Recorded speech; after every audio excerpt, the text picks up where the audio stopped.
All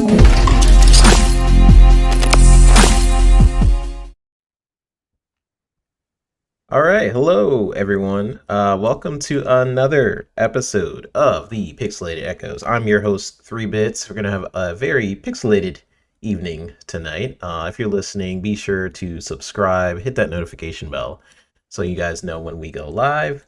Go live every Sunday. I know last week it was this Monday just because things were happening on Sunday, but we're back to our regular scheduling of on these Sundays. So appreciate everyone for checking us out at each and every single show. And as always, we kick things off like what we've been playing and everything. But I gotta, go to my co-host, the man with the drift, the in real life Felix the cat, the fuzzy face of racing. This is my co-host, the Fuzzy Belvedere. How you feeling today, man? And what have you been playing? What have you been up to? Oh, I'm feeling great. Glad to be here with you. Yeah, a lot of gaming news has been happening and keeping an eye on that stuff. But as far as what I've been playing, very little Mario Kart. Like I'm not a full Nintendo guy. I'm gonna keep on, figuring out how to do some of the trick moves and stuff before I go online and race people, but having fun with it nonetheless. But also been picking up my Quest 3 before we even get into that part of the show when we talk about some stuff up and coming. But I bought that Quest 3 after deciding I wasn't getting the PSVR 2. I got the Quest 3, and probably the game I play on there the most is their virtual bowling because I suck at bowling.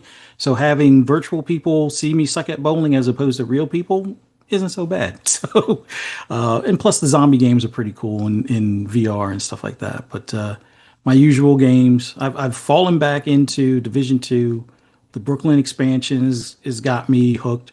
Although I'm having a bit of a bug with one of my four characters. I have 400 and some odd pieces in a stash of 450, and one of the alts only sees like 5 or 6 of the items. So I got to figure out if it's just that character is bugged or if Ubisoft, after they fixed the drops from Twitch, because there was some Twitch drops a couple of weeks ago and nobody got them. Now they fixed that, but then they may have broken my stash. So I'm not happy. But Dang. hopefully they get it figured out. But also a bunch of Forza Horizon 5 and GT7, which still waiting on the cars for this month. I guess it's going to be the end of this month before they do the next update. But GT7 needs more updates. That just needs to happen more frequently. But Forza Horizon 5, pretty happy with that. Down to like 2 or 3 cars that I don't have. I know there's been Buzz, I think 360 or just Buzz on Xbox has been trying to help me get some of the cars, and it's like I can't ever get the timing synced up for the auction, which they need to make it so you can gift cars to a specific player and not just random, Yeah. or be able to sell the car to a specific player and not just an auction. But I think they like the randomness and the chaos in that game. So yeah, we'll see if they fix that in Horizon 6. But still a ton of fun. Bunch of cars that I'm hoping they find a way to add, because I don't know if any Corvette listeners or Corvette fans are listening. That ZR1, like that was in itself a highlight of Corvette, phenomena. And then they did a thing and made a ZR1X, like not even before people have all the orders in for the ZR1s, where they did the electric axle from the E-Ray for the front half. So instead of 1,064, you get 1,250 combined horsepower in a car that weighs less than 3,200 pounds. So Mm. yeah, ridiculousness, but fun ridiculousness nonetheless. So Lotto, please let me get those numbers so I can get one of those. But yeah, other than that, there's a couple other cars like that. Was it Xiaomi's XO1 or something like that? That there's a car out there made by a cell phone company in China that's like similar horsepower, but it's electric and it's outdoing the Porsche Panamera electric or hybrid or whatever, and stuff. So yeah, some cool cars they need to add to actually both games if they can here soon. Yeah. I've been really wanting to play like Forza again. I heard Pong and Steel kind of like Pong was talking about it was probably Forza, I believe. Him getting back into Forza Motorsport, not Horizon. Mhm. And it made me just think about all the different racing games I would play back in the day, like Need for Speed and customizing my car and stuff like that. I'm like, okay, I think it's time. So I actually downloaded a couple of games. I downloaded Forza Horizon again, Hmm. and one of the Need for Speeds. I can't remember which one I downloaded, but I will be playing some racing games here in a bit. But mostly I've been Nice. playing Rematch. Oh yeah. Oh man, I don't know. I think it came out. I don't know, like today maybe. I don't know. It has to be really recent because I remember I Hmm. was checking constantly. I've been seeing like clips online, people playing like the beta or something, and I've just been so intrigued just seeing people have clips of just doing some crazy soccer kicks and stuff like that. I'm like, it just seemed like my type of game. Like I've always wanted Hmm. to like Rocket League, Hmm. but I'm like, I don't like Rocket League because it's so freaking challenging. Like I Yeah. feel like no matter how long I play that game, I will always suck at Rocket League. I can't understand. But this game, I feel like I could be pretty good at. Um, it's really addicting. Like I really enjoyed it. Like I really lock in. So if you guys don't know what Rematch is, it is from the developers of Sifu, I believe. They did Yeah. Sifu, and you can really tell like the way the characters move, like kind of the snappiness of your actions is very prevalent in Rematch. So they decided to make a soccer game, and where Sifu was a martial arts game, and in Rematch, you can play different modes. Also, the intro is really cool. It's very dramatic. If you guys first started up the game, it's like it's kind of hyping you up to becoming the best soccer player. But it's an online game, and you can play different modes like 3v3, 5v5, and some other number. I think maybe it's 7. And it's really fun. It basically how it works is you try to pass to your teammates, et cetera, et cetera. And there's barriers around the goal, so sometimes you see people like kick off the barrier and then try and kick in the goal. They're like really strategic and fun about it. But it rotates every once in a while where you become the goalkeeper as well. And whenever I became the goalkeeper, I'm like, I lock in. I'm like, all right, let's go. Like, no one's gonna get past me, you know. And of course, they do somehow. But um, really competitive, really fun, really. It's not too big of a learning curve. Like it does take some getting used to. Like especially when you're trying to pass to other people, you will mess up sometimes, and you'll be like, "Oh, I tried to pass, but I did a weird lob or something like that." Um, but there's definitely complexity, but it's also very simple. I love games like that where it's like here it's simple, but there's complexity in what you can learn and how you can adapt to the gameplay. So really been enjoying that. Honestly, that's all I played today. I was just playing Nice. Rematch. Mhm. Those are my types of games, but super fun, Superman. I can see us playing it. Like me, Mav, whatever, having a good Mhm. time playing that. So maybe we'll jump in as a group at some point Yeah. and play some. It's free. It's on Game Pass, I Yeah. believe. So definitely check it out. But we got some fun topics for today. I appreciate everybody dropping on in. We have anonymous boss Nisa dropping on in early, so I appreciate y'all. We're gonna jump straight into the first topic. So let me change up scenes here. But yeah, we got some cool topics for today. So the first topic we kind of wanted to get into was Warner Brothers. So Warner Brothers has been going through, like, I feel like every few months we talk about Warner Brothers is doing something. Like Mhm. they're just constantly just trying to figure themselves out. Whether it's I think they had that movie with the Coyote, where they shelved it for like tax purposes, and then some other studio picked that up and they're gonna produce the movie, which is awesome. I mean, it's already done, so like might as well. But yeah, Yeah. every few months I feel like we're talking about Warner Brothers. But we have two topics kind of around Warner Brothers. A fuzzy reminded me of one behind in the green room. I was like, oh yeah, I Mhm. forgot about that. But yeah, kind of kicking off with this big industry shift from an article by Games Informer, which I thought they went out of business. Maybe that's Yeah, just they made their return not too long ago. It was like I guess one of the head people got some funding and is self-funding it now. So it's I guess separate from GameStop oh and okay. kind of doing their own thing. Yeah, interesting. Well, this is from Game Informer. They kind of talked about the restructuring. So Warner Brothers Games has officially restructured into four brand focused divisions. You got Harry Potter, Game of Thrones, Mortal Kombat, and then DC. So that's kind of how they're restructuring everything.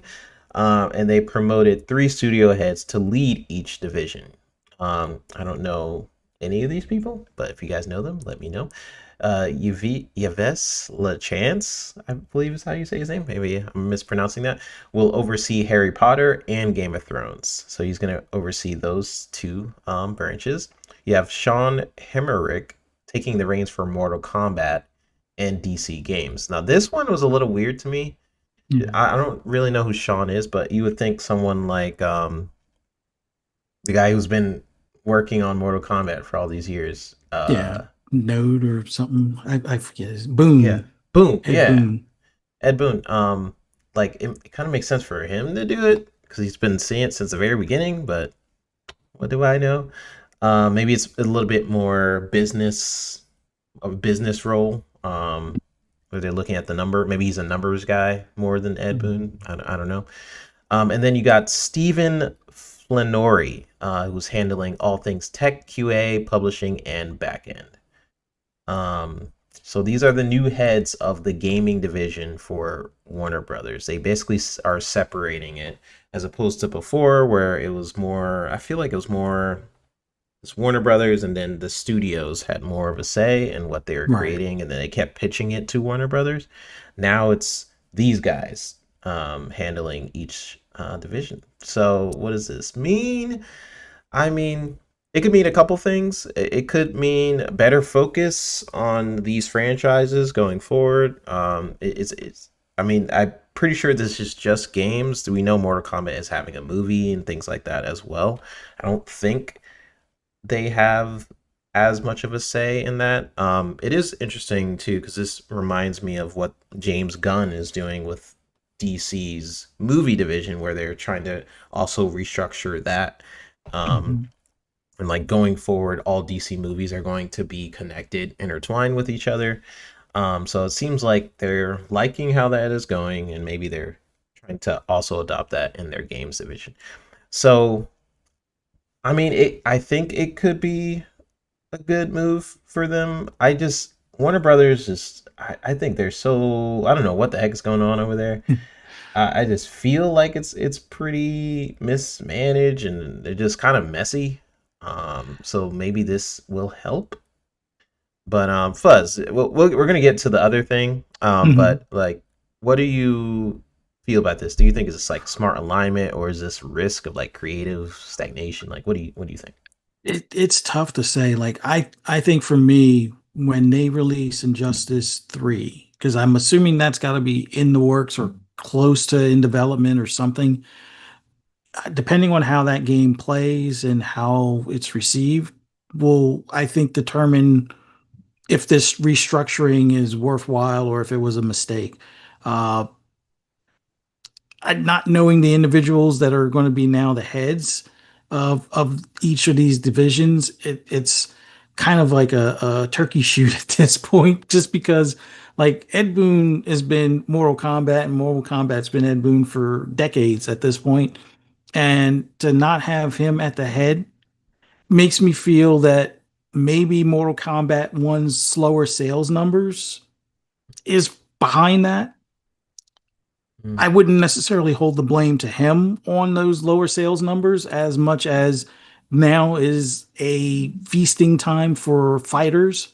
So if you're now competing with Street Fighter 6 that's on all platforms, you might see lower numbers because Street Fighter now being on all platforms is taking some potentially taking some of your money. Same thing with like the King of Fighters and any of the SNK spin-off type titles. That's another one that's going to be taking some of your money. And then Arc System Works with their Guilty Gear and stuff like that, that's taking some more of the money. And now you even have like licensed fighters coming out with Invincible versus and Mhm. Marvel token. There's not as much food or as much space for customers that are going to dedicate the time that fighters need. There's not many people will pick up three fighting games and play actively on all three. They usually settle for one as their primary, maybe a second as a backup or their go-to for certain characters. But Yep. yeah, it's a much busier landscape. So maybe this is to help with that, but that's just looking at Mortal Kombat. The other stuff, it's like it feels like the creatives have been pitching stuff for them for decades, and the business people or the bean counters to some extent have been like, nah, we don't see the money in it. And why don't you make this, live service game and add microtransactions because that's what the world needs these days, type of thing. Yeah, But we need more. yeah, I guess we'll have to wait and see. That's going to be the biggest thing. But for me,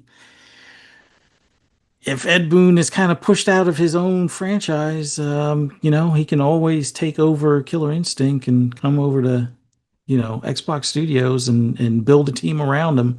I'm pretty sure there'll be some Mortal Kombat people that will be willing to follow as well. So Yeah, we'll see. we will see. I'm looking up because I don't know who this guy is, but so Sean Hemmerich, just a little background, just for me looking it up just now. He's he's he's been with Midway, so he seemed like he's been working on it for a while. Mhm. Um, he made a cameo in the movie. This is fun facts. I'm on MortalKombatFandom.com. Just Mhm. made a cameo in the movie as Johnny Cage's former bodyguard, and he was a producer in several titles, such as Mortal Kombat Shaolin Monks. So I guess he's been working there for a while. Yeah. But yeah, when I think about Mortal Kombat and its legacy, um, I think about Ed Boon and but yeah, I don't know if producer, because it says he's producer, maybe that is more so like business side of things, where I see Mhm. Ed Boon as a mixture, kind of like of both, of like producer, but more so creative, of just seeing like where the Mortal Kombat franchise can go. But yeah, I don't know. I don't know. I guess we will see whether these restructuring of these divisions means like more create it could mean more creative, like maybe the fact that they're solely focused on Mortal Kombat and DC titles is a good thing because they're like, I'm only focused on this, um as you Yves LeChance is just overseeing Harry Potter and Game of Thrones. Like I could see it being a good thing, but I could also see it limiting even further of what's going to be available to us at the same time. So it really depends, as I don't really trust Warner Brothers with a lot of things. I mean, I trust them Yeah. more than some other studios because they do have a lot of good titles, but he just makes some weird business decisions. So I don't know. Yeah. So the other part of this fuzz was rumors that was coming out of Sony buying Warner Brothers.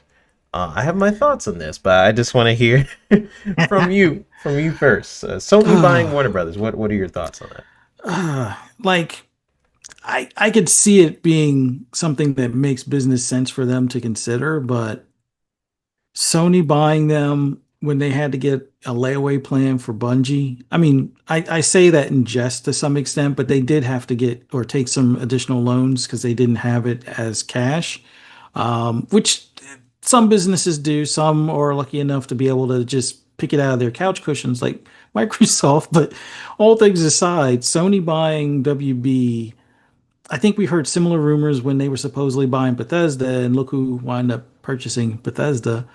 So maybe it's a similar thing, wishful thinking. But honestly, I can't really see Sony spending money until they get some other things aligned. Like PlayStation is their bread and butter right now. It kind of always has been since that division has existed. Um, Music and movies is up and down throughout time. But overall, I think getting WB would be a big get for them, but I don't think they have the type of capital accessible right away to do so. So it would be an extension of more loans, taking on more debt, and it would take time, one, to pay that off, and two, to get that return on investment to some extent. But we'll see. I thought in the grand scheme of things of Sony acquiring anything that would have made sense to me would have been Ubisoft. And I know people were like, oh, they had too many, employees, the bloat. The gaming media wouldn't have said boo if they had laid off half of that Ubisoft. And it would have been, well, not to block Microsoft for the whole streaming thing, but it would have been the Tom Clancy IP that they could have used to bring back something like SOCOM to some extent. The fact that they would have with well, Jade Raymond's no longer there now, but they would have had the Assassin's Creed IP that they could just throw her way to kind of work on, kind of thing. But Yep. yeah, that to me over the past few years would have been the best acquisition that they could have made, better than Bungie even. And we people disagreed with me back then, and we see where Bungie is now. But WB, it would be great for Sony if they could do it, but I don't think they're going to want to take the loans out to do it. I think their focus now is the PS6, R&D for that, whatever chipset they go with from AMD, and spending the money to get the money back on console sales in the next generation. I think that's their focus on their liquid funds. And then they're going to probably look at AI because every company looks at AI now.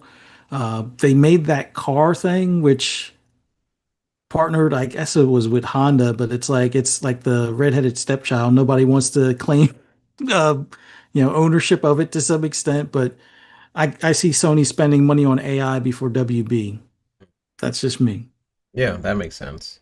And you just brought up a point I didn't even really think about. Like with Sony focusing on PSX R&D for PS6, to me they had such a lackluster lineup for their first party titles, really relying on that third party to carry them through and remakes and remasters and things like that. Earlier on, they had some cool stuff like they did have like Demon Demon Souls, Souls or something like that, yeah, and um, Ratchet and Clank, Ratchet and and Clank. Yeah, yeah. I was trying to think like earlier on they were like okay they're getting some cool stuff, but now it's. But you brought up a point where, like, yeah, Sony is starting to focus now on R&D for PS6, which leads me to believe. I wonder if development, like any game that was supposed to come out for PS5, is now halted for PS6, or like let's say God of War is coming out in 2 years, whatever. mhm, That's now a launch title for PS6. yeah, Is my thought at least. If they really want something to promote the dang PlayStation 6, it kind of makes sense to do that. yeah. Um, I Do was some just random cross-gen thought. stuff, and Yep. and at worst, if they do wind up releasing it like Ghost of Yotai, they're going to do a Ghost of Yotai for the PS6 upgrade, or they'll just do a definitive edition for the PS6 that will make you rebuy it all together as opposed to a $10 upgrade. So I don't know. It's tough to say. Yeah, goodness. Um, whew, that's a thought for sure. Um, yeah, I guess they'll do like a upgrade system. Buying a game, I wonder how much games are gonna cost on the PS6. If we're just now starting to charge games like $80, like Xbox besides Nintendo, Xbox also fronting that for which game was Outer Worlds 2? Um, what about the next gen? Does that mean prices go up even more? I don't know. I hope not. Hopefully, no. Like $90 games for the next gen. I'm like, oh my gosh, let's keep going up, But just some thoughts to think of. But yeah, some craziness. I really think Sony. Just to get my perspective on it, I think Sony is not really in the financial position to do this. They're richer than me, Oh obviously. yeah, Yeah. but But I've just seen a pattern of them consistently whenever they like I remember there's rumors like, hey, Sony is going to buy Paramount. Remember that was a rumor. And they're like, okay, yeah, that's gonna happen. But they need Apollo to help them make that purchase of I think it was $26 billion that they wanted mhm. to like make a purchase for Paramount or Bungie taking a loan out. It's just like it's possible, but you have to also consider you're not just buying Warner Brothers. You would be buying their debt. You would be buying all their assets, and that I feel like that's a lot more than what they are currently focused on. So is it possible? Maybe if Warner Brothers wants to take out a loan, of like because they also I was actually looking this up while we were talking, and this is historically they've taken out a lot of loans before for like big purchases. They took out an $80 billion loan. This was back in the day for when they were transferring from PS3 to PS4.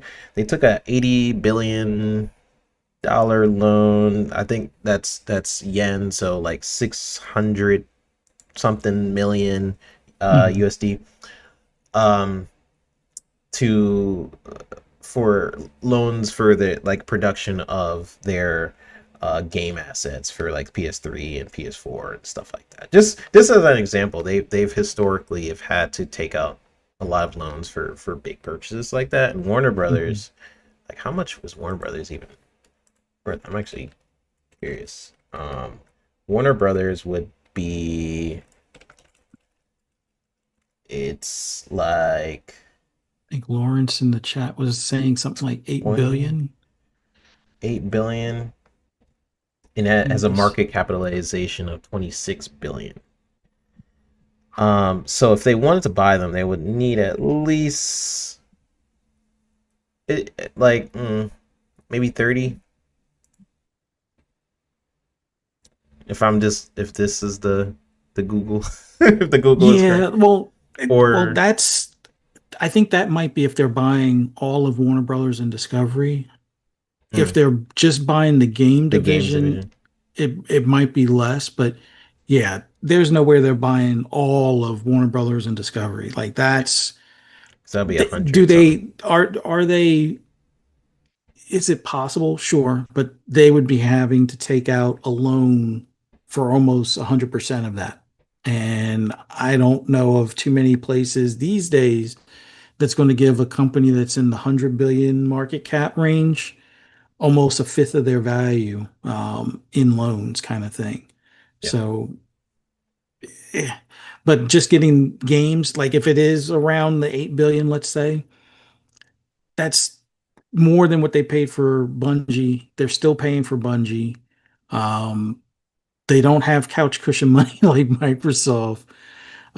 So I could see them at best, and this would be where a targeted acquisition would make sense for them. Just get NetherRealm, just get the NetherRealm equivalent and the IP to go along with it for what do you call them for Mortal Kombat yeah, and be done. Because now that you have Evo, you essentially either own or have access to all the fighting games. With the exception of Killer Instinct is about the only one that they're not as worried about in Evo, but it's still a part of Evo. That would make sense, and that might cost them a billion or two just for Mortal Kombat and all the rights to go along with it. But are they going to spend that for a fighting game when they just got probably the biggest license to put in a fighting game that's going to be an exclusive for them with that Marvel's token? Like that to me is worth a couple billion more so than Mortal Kombat in the short term. Long term, Mortal Kombat's probably the better way to go because you're going to always have to re-up that license and pay a portion of the proceeds to the to Disney and whatnot type of deal. But I think that's going to be their revenue generator more so than, let's say, if they acquired Mortal Kombat. Because Good. what they would probably do is mix and match it with Marvel or mix and match it with Street Fighter if they could, and then make that exclusive. And I don't really foresee them handling the Mortal Kombat license as well as it probably should. But I don't know. Yeah. It's above their I wouldn't say it's above their pay grade, but WB is definitely a stretch, I think. Like, could Microsoft step in? Sure.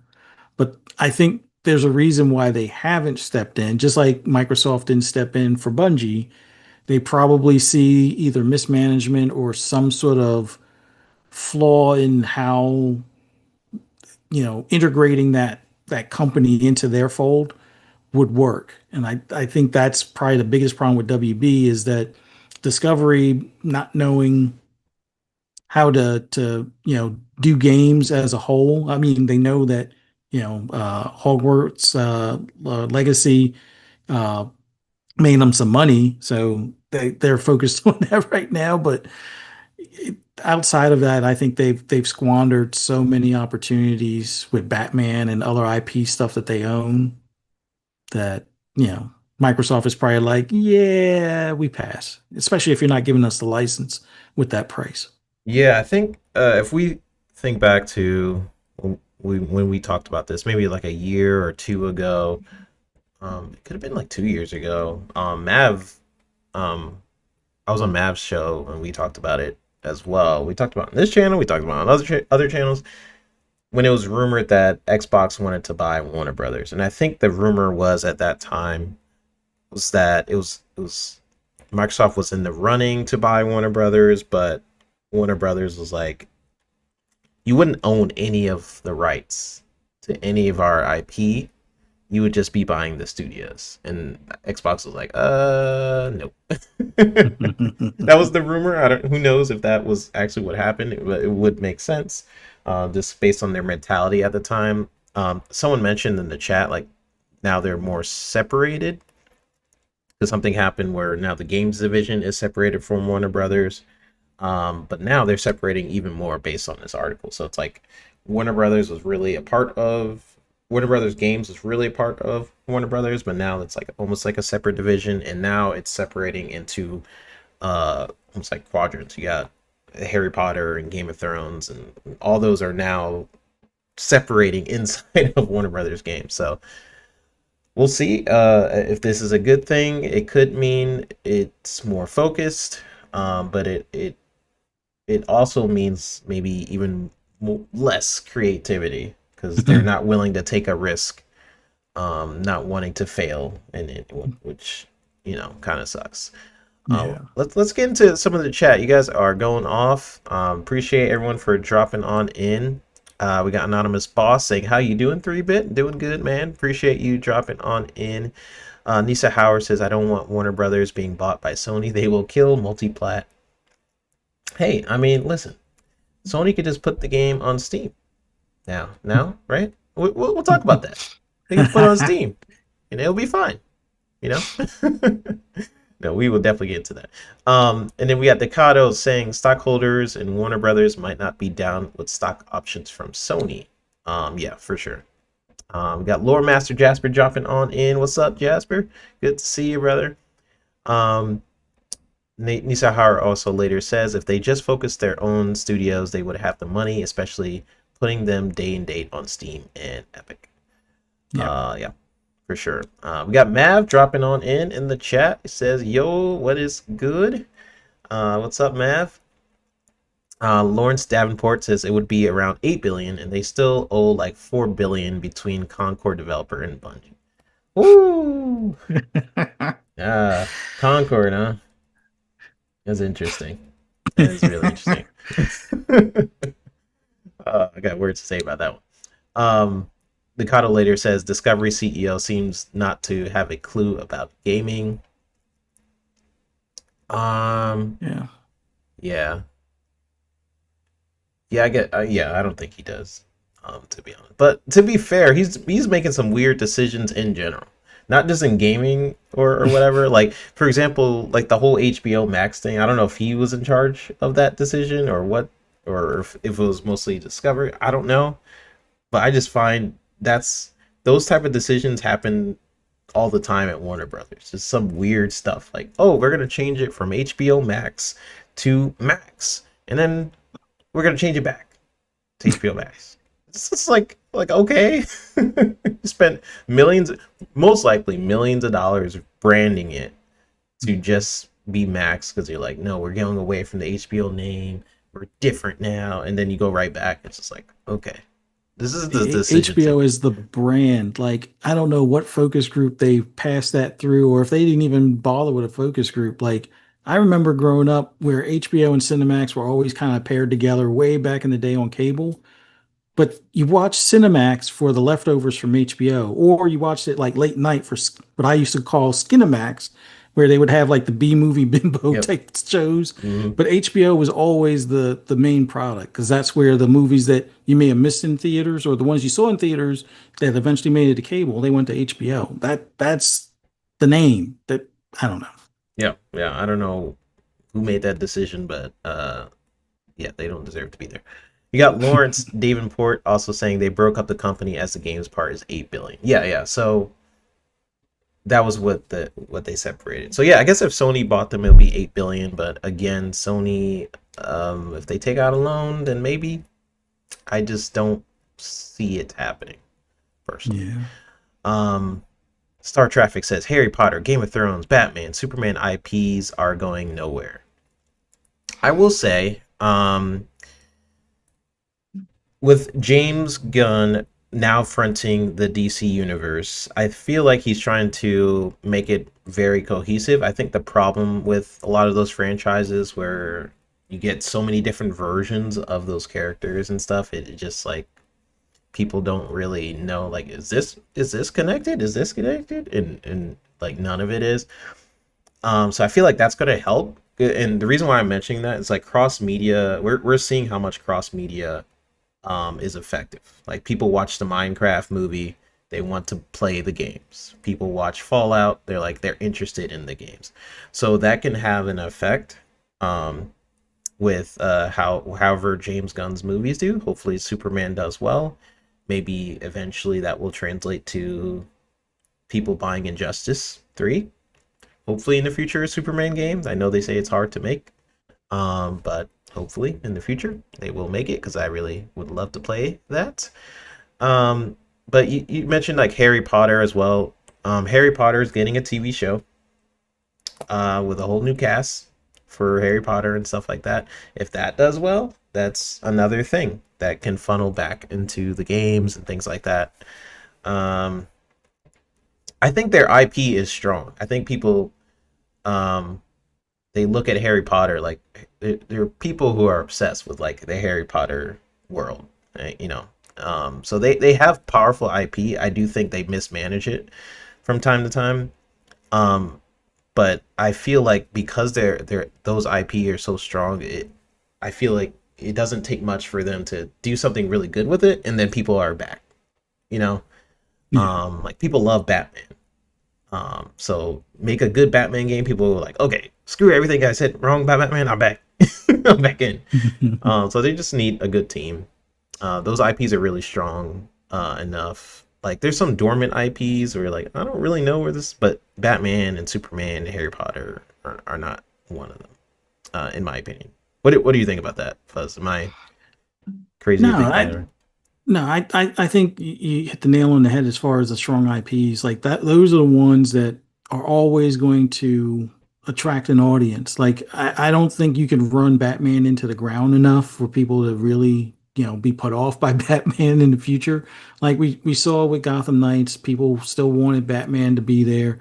We saw with Suicide Squad how people were upset where, Batman's no longer there kind of thing. You wind up having to off him or whatever. But it's like I they I guess they were one part of the company was pursuing the live service stream, and then the other part of the company probably looked at it as, oh, well, we did so many Batman games, and you know, this particular one did really well, but some of the other ones didn't do as well as we had hoped. That Square Enix scenario where it's like, well, it did good enough for what most developers would consider decent sales, but it wasn't a 10 million seller or a 20 million seller in like weeks type of thing. It took a while for anything out of Arkham Knights or whatever to really, hit some of the numbers I guess they wanted. But in the grand scheme of things, they would have been better off just continuing the series, upping the visuals, figuring out how they can make the multiplayer, like maybe make Gotham the multiplayer where you play as the kids, not the kids, but as those vigilantes at night, because you're not going to be playing, like not everybody can be Batman on the online game. So Gotham Knights made more sense as like making that a spin-off for multiplayer and then keeping Batman as the single player story stuff. And I think they would have had a solid hit that people would probably still be playing to this day. I mean, they're still playing Arkham Knights and some of the earlier other Batman games that they made from PS3 and Xbox Yeah. 360 era. So yeah, they just should have continued with that. But like Harry Potter, I hope they don't run it into the ground. Like the Quidditch thing, that should have been an add-on to Yeah. Hogwarts Legacy as opposed to a separate game. And then they changed the art style, which I get it. Everybody thinks Fortnite makes a lot of money, so you need to look like Fortnite. You don't. Like Yeah, they should have just Fortnite added is its that. own phenomenon kind of thing. Like any other game that tries to be Fortnite without looking like Fortnite, or even the ones that try and look like Fortnite, don't always have the same, formula success type of thing. So, but yeah, Yeah. they need to focus on those breadwinning IPs. Just don't milk the customer where you do things like the Quidditch game as a separate thing. Like that's Yeah. where they need to pay attention. That was a good example. Because I think they were initially going to have that in Hogwarts, but like, oh, but people love Quidditch. Let's hold that, and then make it a whole separate thing and try to milk people for more money. Um, and I thought it was like a solid, fun game, but I think it would have benefited more if it was just a part of the overall experience of Hogwarts Legacy, maybe in the DLC, or even if you attach the DLC and have people pay for it, I feel like it would have been good. But they wanted more money. Yeah, didn't end up doing very well. You got a few more, and then we're gonna get to the next topic, you guys. But I appreciate everyone for dropping on in. Try to always engage with you guys and see what you guys are up to, see what you guys are saying. God Emperor Sofa King says, yeah, but the thing about that is that it won't be just them who's targeting or looking for an acquisition of Warner Brothers. You have people over the like to Take Two who actually have the ability to purchase. Yeah, for Yeah. sure. I think that usually gets left out of the conversation when people say like a Sony is or even an Xbox is going to buy Warner Brothers. People forget that NetEase Tencent. or Tencent or whatever is right around the corner with just as much money and reason to buy something like this. Um, so yeah, definitely possible. I think Sony is in the lower end of the spectrum of possibly buying Warner Brothers, but not even. But I honestly don't think it's gonna happen. So, anyways, Yeah. all Well, right. Mav made a good point as far as like the consolidation stuff. Like, Oh, what do you say? Uh, um, it was like, I think next year you're going to see more consolidation since things went south in the industry a couple of mm-hmm, years now. It's time for some of these companies to make big plays on the assets with acquisitions and et cetera. Like mm, it it is to that point where consolidation is probably going to be the saving grace for a lot of these companies. So yeah, I agree with them. That's something that we hopefully we'll see in a good way. But when it comes to like what Ubisoft is doing with making its own separate company with the main IPs and then this other company that they're going to kind of let fail, and I don't know what they're doing if they're trying to make themselves look better for an acquisition.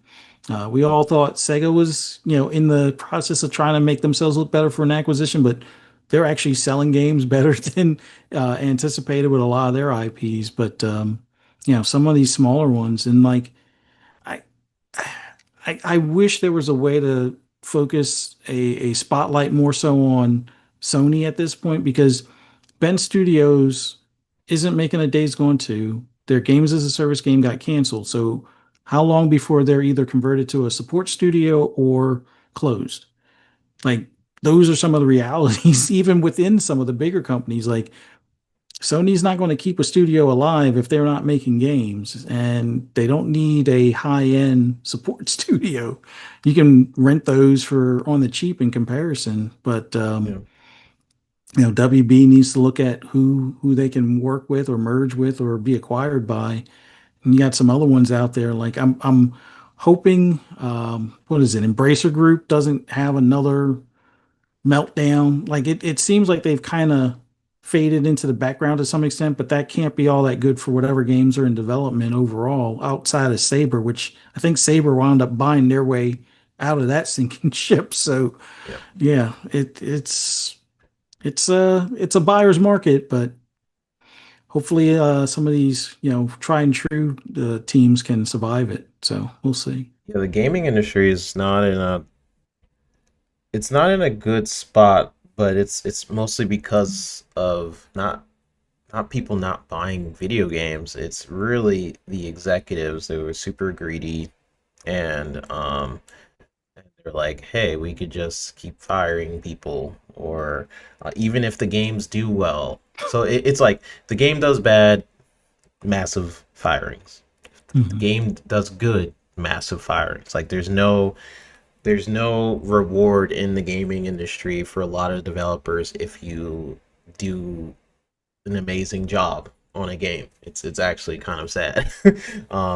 It's one of the reasons why I left the gaming industry was just how they kind of treat that sector. But shout out to Web Dave.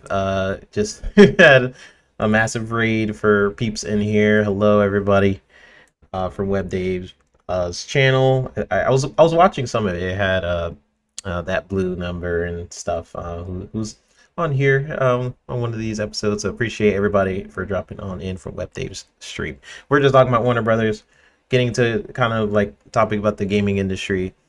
Um, and we'll get to the second topic in a bit. But the last thing I want to say on this was, I think the gaming industry is just it's in an interesting spot because I don't I think it's doing really well. I mean, we are seeing that with the Switch 2 sales. Mhm. Like $80 games, $90 games, people are still buying Mario Kart. Like it doesn't matter. Mhm. The demand is there. The amount of consumers who like love these games, they're there for sure. I just think that the industry's response to a lot of that is not always balanced. Like they usually just will end up firing a lot of developers and things like that, or really pushing the envelope of like what a game used to be. Like it used to be the mentality like you buy a full game, you buy multiplayer, the campaign, all that, and because you're buying the full game, maybe in a DLC we'll have it so there's microtransactions that you could buy and things like that. Like it's as an additive experience. But now it's like they take away features and then they try to sell it back to you. Like, oh, you want a skin with a red shirt? Need to buy that.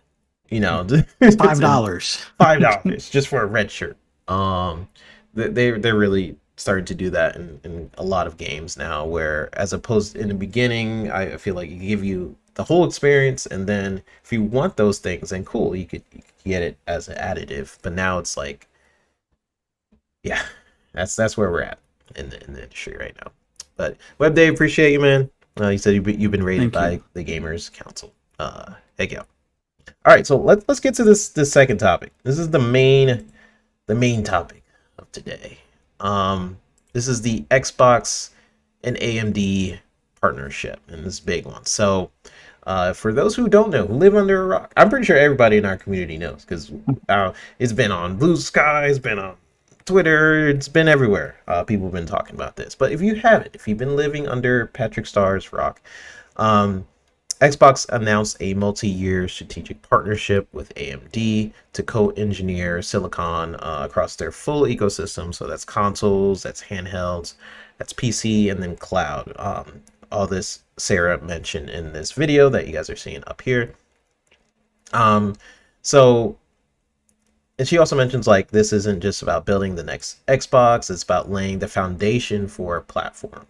And she later says, Sarah Bond says, Xbox is committed to delivering an enduring gaming experience across devices, and that means tighter integration between Windows, Xbox hardware, and Game Pass. Then in that article, officially announced by Xbox on their page, they mentioned AMD, Lisa Su. So Lisa Su from AMD also talked about a full roadmap of gaming optimized chips, blending Ryzen and Radeon to power everything from handhelds to servers. They mentioned the next generation of Xbox isn't just about specs; it's about flexibility, consistency, and making Xbox feel native wherever you play. End quote. So pretty cool. A lot of cool things in there. This means a lot of things, and that's what we're definitely going to get into. Mhm. I will say, at first glance, you're like, yeah, Xbox and AMD, they've always been tight.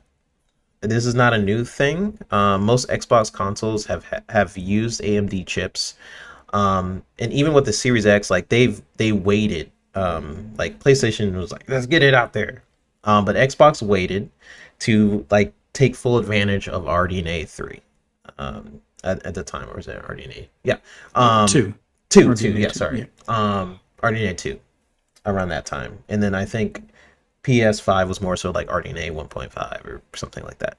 pretty much. Yeah. So so on the surface, like yeah, this partnership feels expected, but I guess the difference nowadays was like yeah, Xbox was kind of commissioning in a way for them to make those chips. Same thing with Sony commissioning them to make the chips. Um, I think a lot of people expected maybe Xbox to go the Intel route for the newer consoles, just based on the amount of money they've invested with Intel chips and other things. But they already had a pretty good relationship with AMD, so it does make sense for them to also take this route. But what's kind of, I guess, exciting for this, for me, it's like what it could mean for seamless integration across devices, especially with Windows. That likely means Steam is in the conversation too, and if everything plays nice together, you might end up playing PlayStation games on an Xbox branded device. So I know some people are mad saying this isn't a console, it's just a PC, is something I've been hearing from the Sony Hmm. sphere. It's like that doesn't count. That's just a PC. Um, like that. I guess this is might be new news for those people, but consoles have always been modified PCs. Just obviously, right? Yeah. Um, but I love this direction. I like it tells me that Xbox is playing this for the long haul.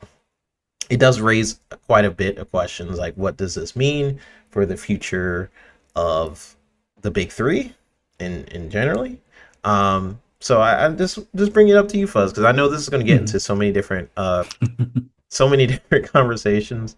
What did you think about the announcement? Let's just start there, and then what you thought about Well, I kind of expected it to some extent. Like Intel is a dumpster fire right now as far as when it comes to doing ARM stuff because of they're behind on their foundry.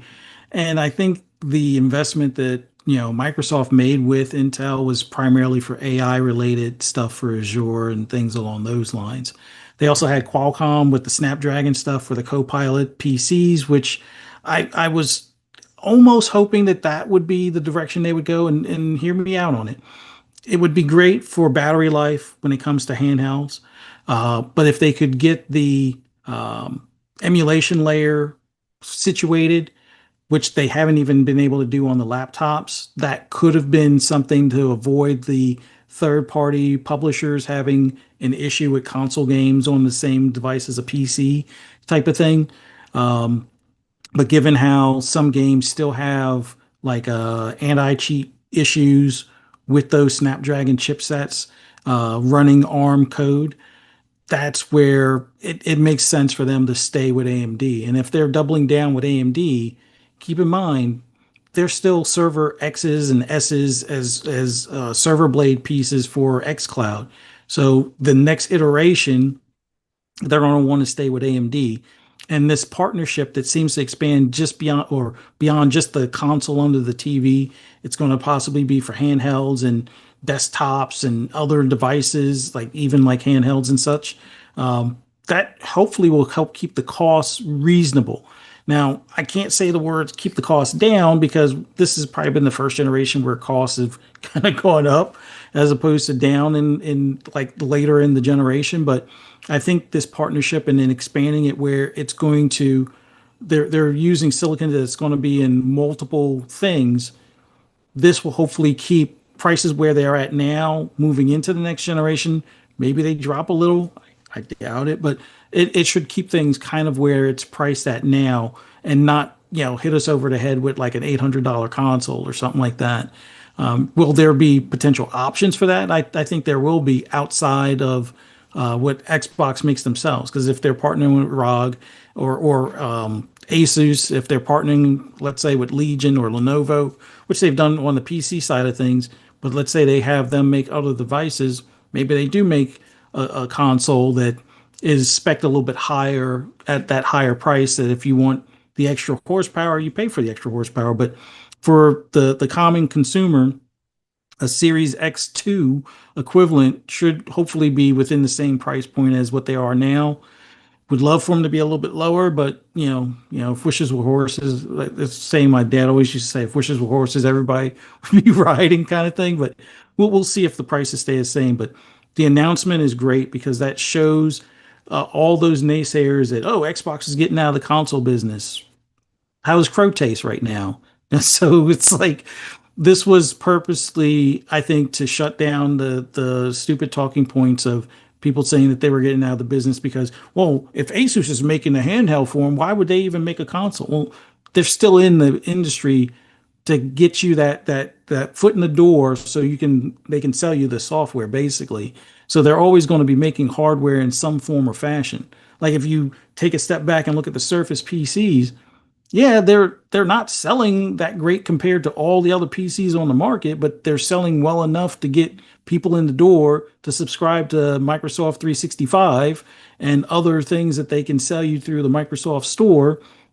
And you're using their browser so they can advertise and get advertisers to pay them. So they're always going to want that foot in the door with one of their own pieces of hardware. But if they have partners as well, they're still getting that foot in the door and getting that cut of the software sales and things along those lines. But the AMD partnership is great.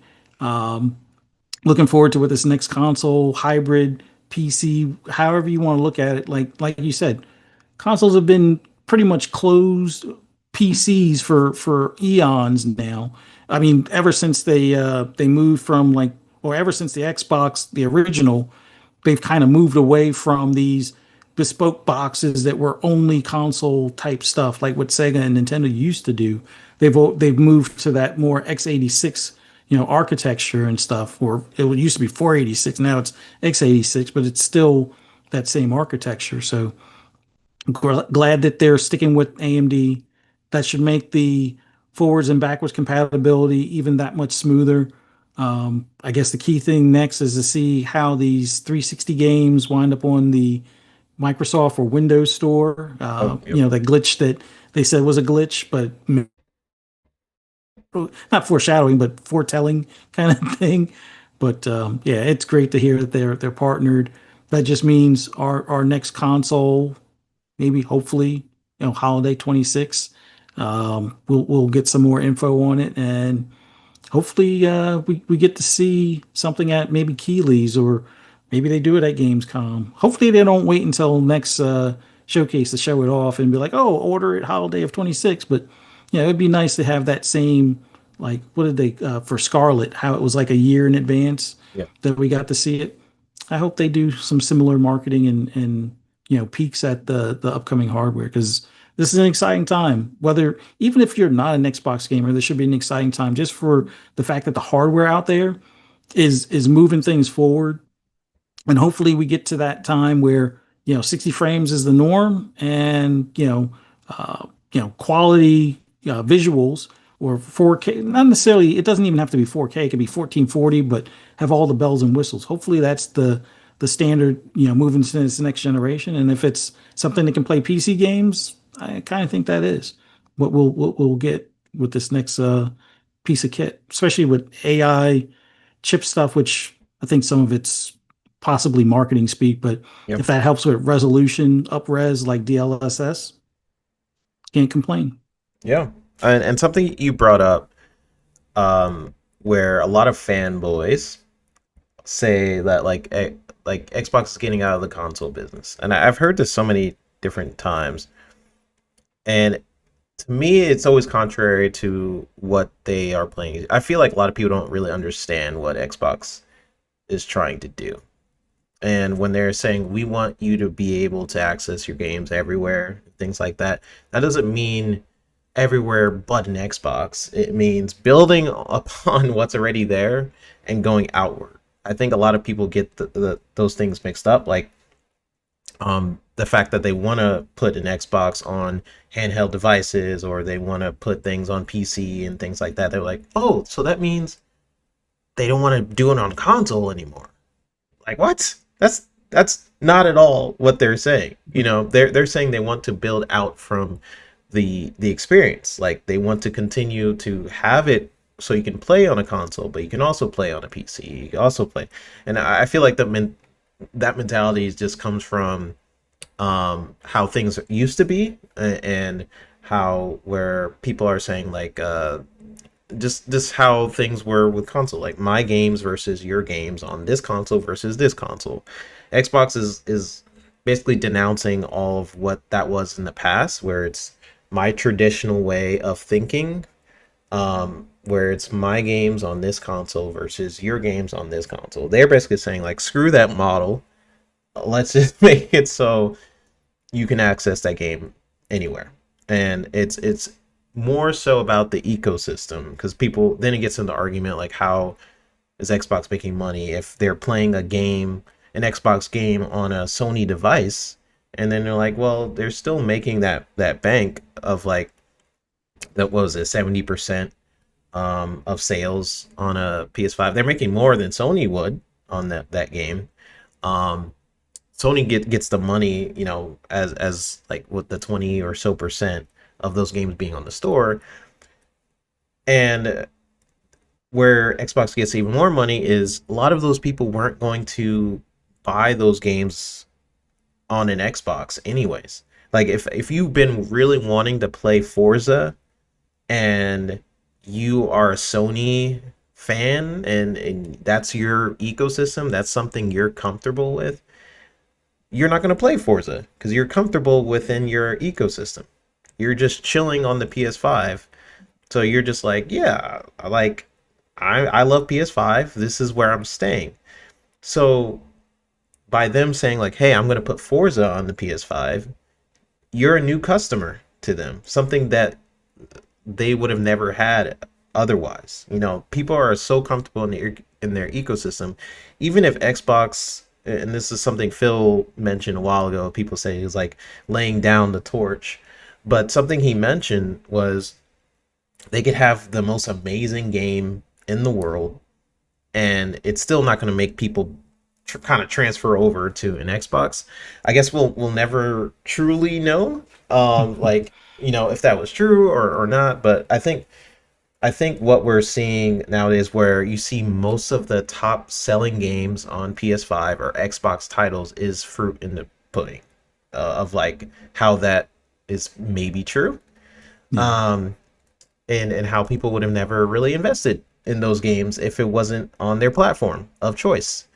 So I think there's a lot of really smart things Xbox is doing there. I know it's hard for people to see because they're in a very fanboy mindset of like, Sony is the best, or Xbox is the best, or what have you. But why I'm liking this vision of Xbox, like, I didn't like it at first, I will admit. But I think where I am liking it is it's like it's benefiting me as a consumer to be able to buy a game once. This is something Sony or Nintendo is really struggling with, where you buy a game once, um, and then you can play it on different devices. Sony wants you to double dip so many different times. Take Two definitely wants you to double dip. That's why they're not gonna put GTA 6 on different consoles till later, or like PC till later and stuff like that. Um, but why I think Play Anywhere is a great value for me personally, um, is if I wanted to play on a different device, I don't have to buy it again. I buy it once and I can pick it up from PC to handheld to Xbox. Like that's where you are pitching not just an exclusive. You're pitching the ecosystem itself. You're pitching how things work, how things function, and I think once that really clicks with people, like that, the fact that they will be able to play friggin' God of War on an Xbox hypothetically in the future, or these games that was on Steam, like not just the bubble of being able to play Sony games on an Xbox is it's like sure that's possibly in the future, and that's going to cause a lot of interesting conversations. But Hmm. then you get Steam is has one of the biggest libraries out there. So you're really changing the conversation of not just being able to play Sony games, but a vast majority of games on Steam. Like that's not being talked about enough because there's a ton of games that's on Steam that's not on consoles. Um, so like yes, it's funny, I'm definitely going to talk about it, like being able to Hmm. play some because to me it's just funny, because for so long Sony has invested in keeping games off of Xbox, but making sure it's on their platforms, their services, etc. They that's like their main way of competing, and we've seen court documents of where they were outwardly talking to developers to make sure they don't put it on Xbox, specifically, right? So that was their way of competing. That was their business sense because they like people having a premium brand ideal for Sony. Like Sony loves the fact that people see them as the premium place to play games. And they're going to use that mentality to upcharge people, by the way. But um, I just find it's funny because if Xbox is able to um, just put Steam games on their in the console, you're basically going around this whole exclusive battle. Like you were Yeah. just outwardly saying, like, screw the battle. I'm just gonna go around. You guys have fun. I'm gonna go around the battle and win the war. It's really just it's smart. It's like freaking 4D chess. If console wars was a war, which it very much is according to the fans out there, Sony has been winning for a while, and Xbox has just been kind of just chilling, letting the soldiers fight, and then they're just gonna go ahead and just win the battle, I guess. If this is going to happen the way I think it is. Yeah. So a lot of conversations there. Fuzz, any thoughts on that? Yeah, like I think this deal where we can actually access the PlayStation titles that are on Steam, and like you said, going around it where the titles that may have skipped Xbox but come to Steam, and then there's ones that skip console altogether, like you said, that are on Steam. There's a lot of indie games that are like that, or smaller, like AA, and even some AAA titles that are more PC centric. Some of your RTSs that people love, they're only on Steam and not coming to console. This is the workaround. Like I know Ready or Not is now coming to console, but it's been on PC for like 3 years, 2 or 3 years now. That's something that you could have the opportunity to play on that upcoming Xbox. Titles that may take a while before they come to P or come to console. Same thing with Undisputed. It was on PC for at least a full year before it came to console. You choose to buy it there on Steam. You're probably getting it cheaper than what it will be when it comes to console directly. there's also the potential for mods and things like that. Now, I know from a multiplayer standpoint that might, concern a few, but from a single player standpoint, the mods for things like Cyberpunk and Grand Theft Auto and stuff like that might be the all, the must have go to type of thing with this console coming up. Like the big thing is looking at this current generation of consoles and the previous gen, they're still like in both camps. Half the people that are on that platform are still playing last generation's console. Now with Xbox, the great thing is you can still stream stuff for the current gen consoles through xCloud. May not be the greatest experience, but if you're still on Xbox One or your Xbox One X and aren't ready to jump up to a Series X, or you might be waiting until the next, the Series X2 or whatever they decide to call it, the next Xbox. This is something that, having a upcoming console that can do PC stuff and console stuff might snatch away some of the PS4 people that could have upgraded to a PS6, but now they see Xbox can do console and PC stuff, might come over or come back home because a lot of people, from my understanding, left from the 360 to the PS4 as opposed to staying with the Xbox One. So there's a lot of things that Xbox has been doing with their AMD partnership and this hardware that they're working towards that is making it so even if you don't necessarily have people jumping ship for this unbelievable game, which I still think Starfield is that game that's worth at least getting an Xbox. Even before, Horizon went to PlayStation, that was still a title that was worthwhile coming to Xbox. It's going to be a convenience factor knowing that you can play your Steam games and your Xbox games, maybe even some PlayStation games that come to Steam on this one device, as opposed to buying an Xbox and a PlayStation or a PlayStation and a PC. You get kind of the best of both worlds for a little bit cheaper in getting this next generation Xbox. But Yeah. I think PlayStation's going to have to figure something out. Like I think they're still going to sell consoles. They seem to be good at that. But what's going to be the draw?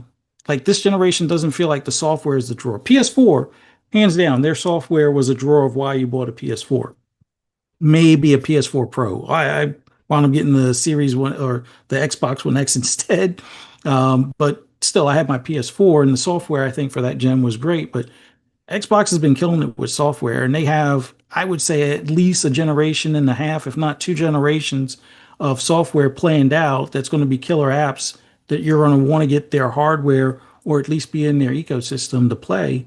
Sure, some of it might go elsewhere, but a lot of us are impatient kids when it comes to games. We don't want to wait. Like, I don't want to wait a year to play Avowed. I don't want to wait a year to play the next Starfield or the next Fallout or the next, well, then again, if they go the multi-plat route on those day and date, I see some others' points, but that's not going to be the guarantee for all the titles. Like, who knows if Perfect Dark is multi-plat or if Fable is multi-plat? Like, that might not come to other platforms for a couple of years.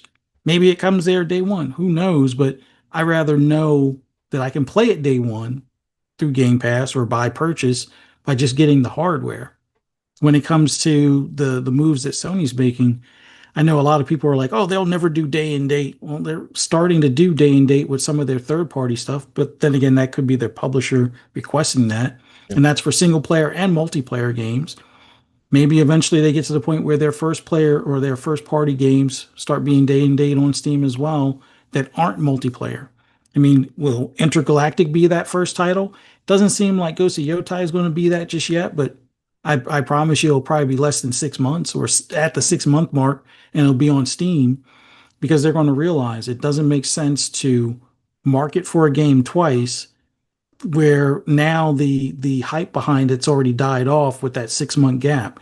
You sell it to PC, you sell it to PlayStation cats the same day, you build that hype, you spend the marketing dollars once, you sell a lot more copies as opposed to, well, you get your 4 or 5 million on PlayStation 5 and then 6 months later you get your maybe a million, as opposed to if you did it day and date you'd probably get 10 million total. Just saying. Yeah. But And like that window is getting shorter, and that's where this conversation is really interesting, because what Xbox does here could affect Sony's plans for what they do, whether that's we know it was rumored that Sony was working on a store, maybe that those plans get sped up. What is going to make PS6 really vastly different from PS5?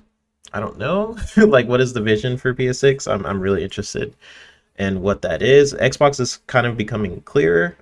It's kind of more seamless play. Being able to access your Xbox on different devices, and their partnership with AMD. It's like slowly becoming clearer what this next Xbox could be.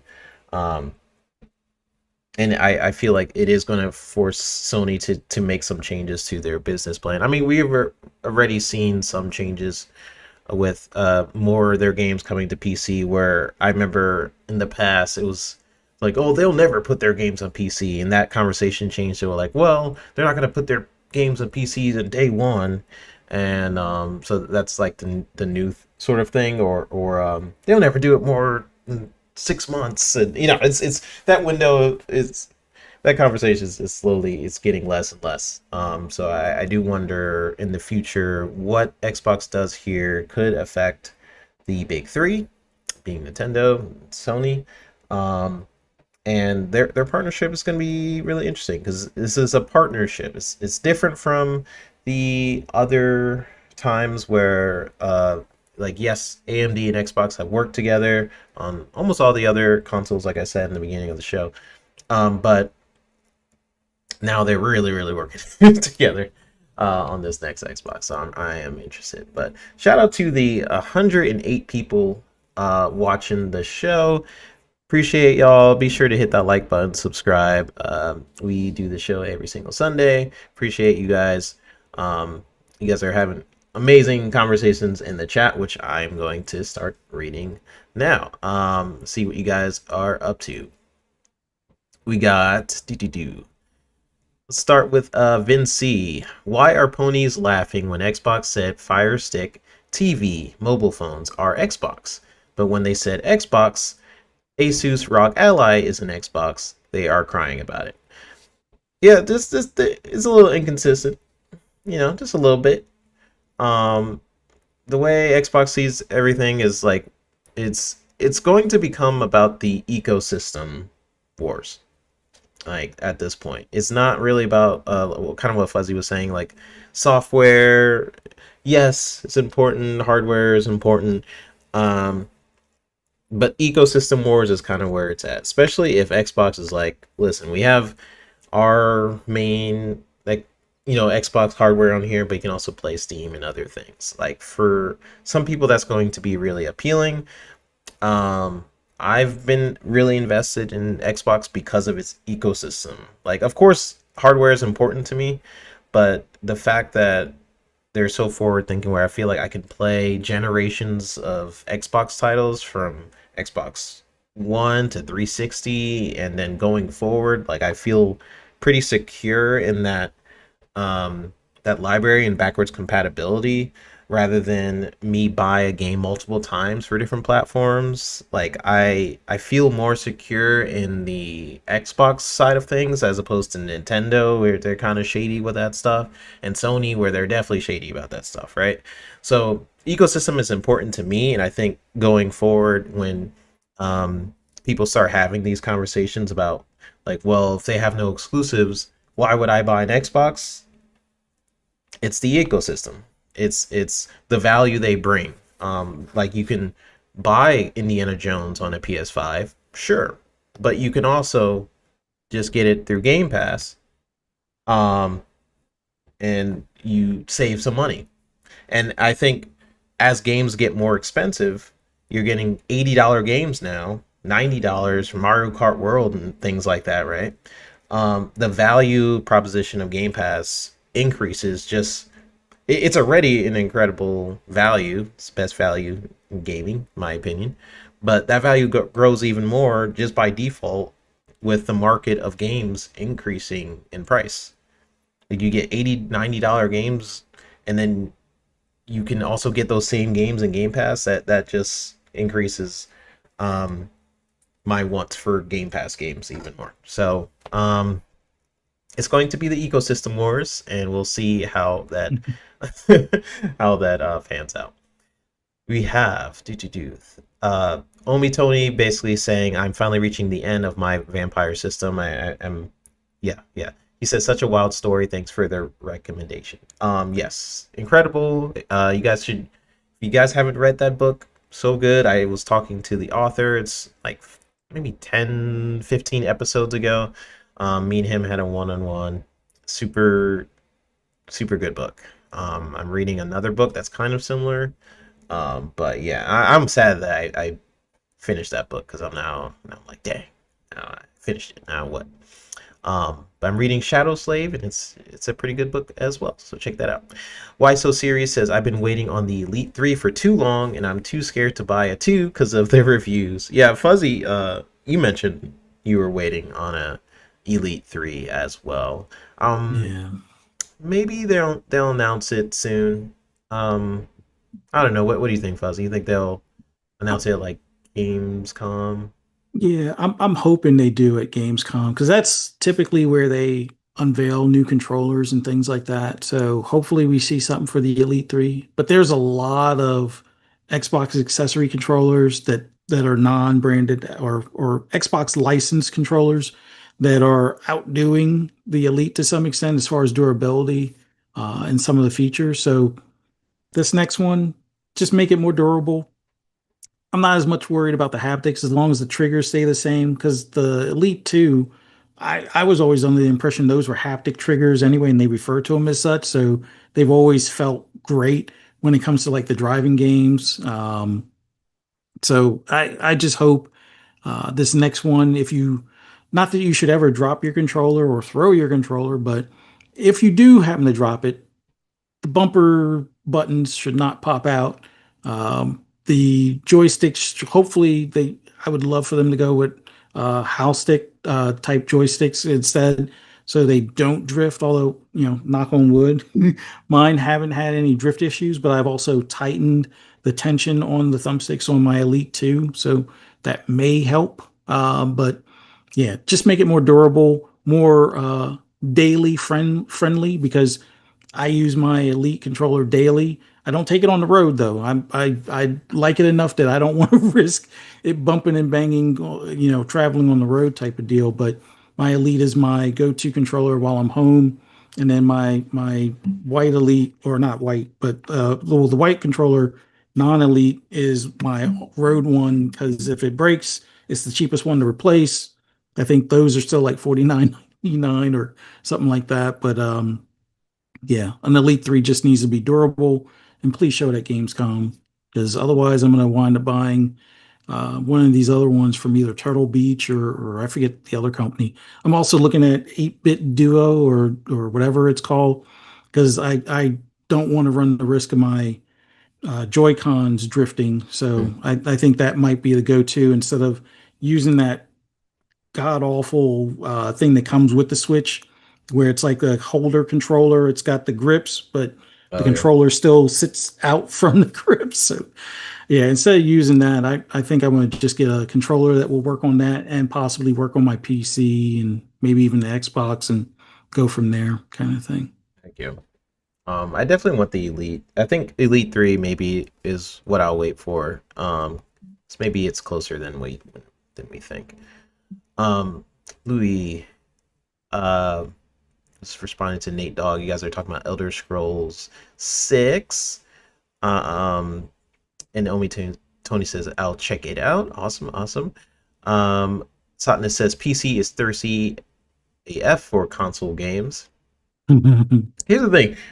For a while, not that I was anti PC. I used to play games competitively on PC, but for a while, I was like pro console compared to PC just because with a lot of PC games you have like specific errors you might get that you have to like research like why am I getting this error? It's like, oh, because you have this exact video card, you have to update this card.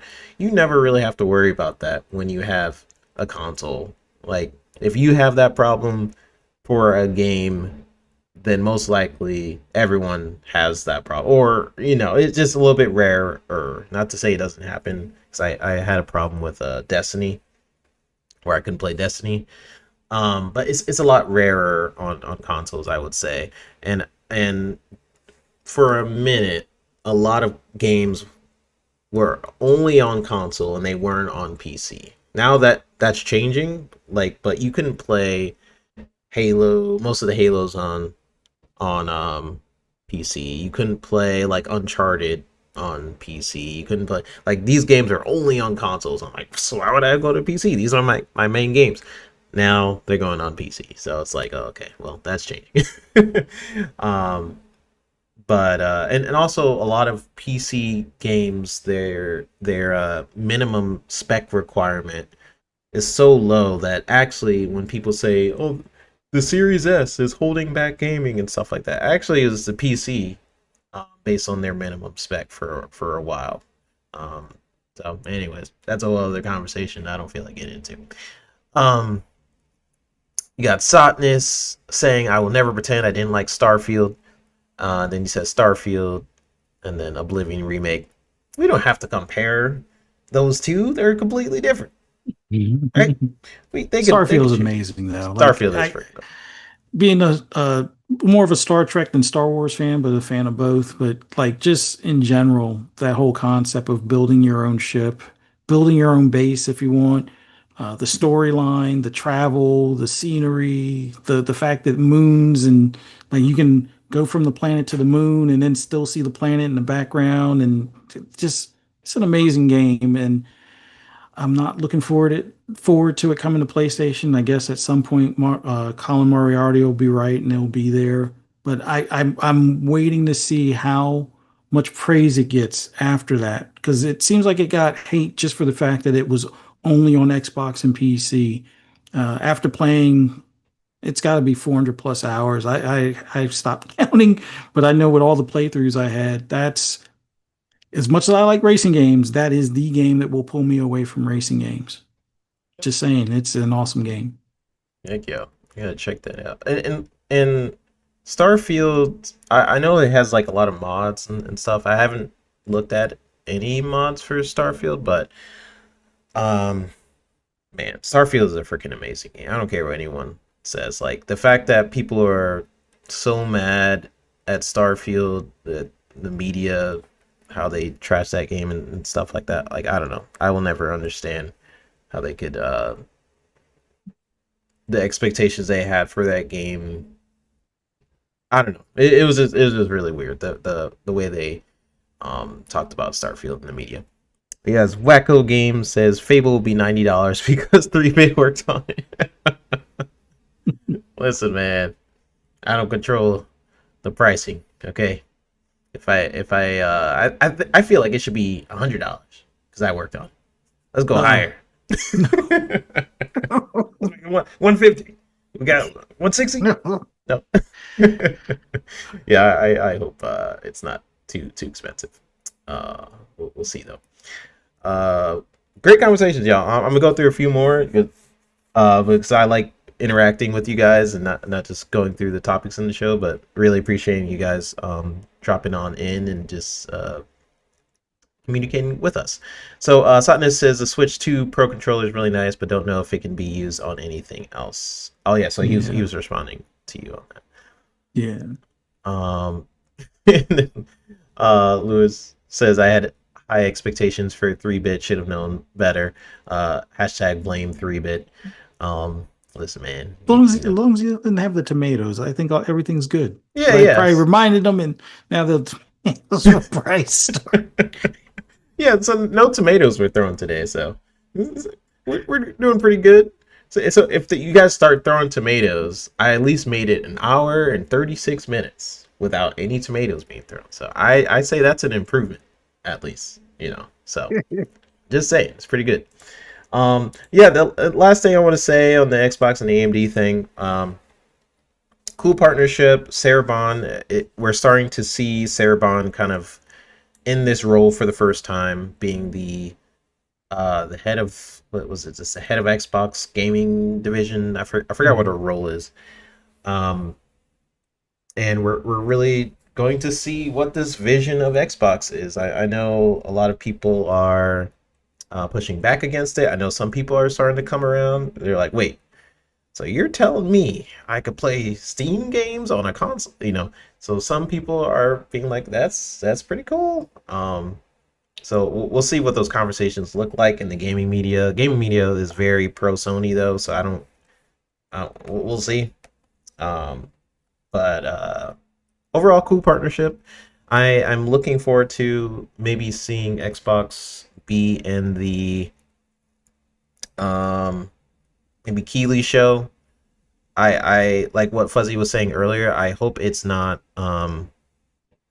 too late before they make a console announcement, but we will see.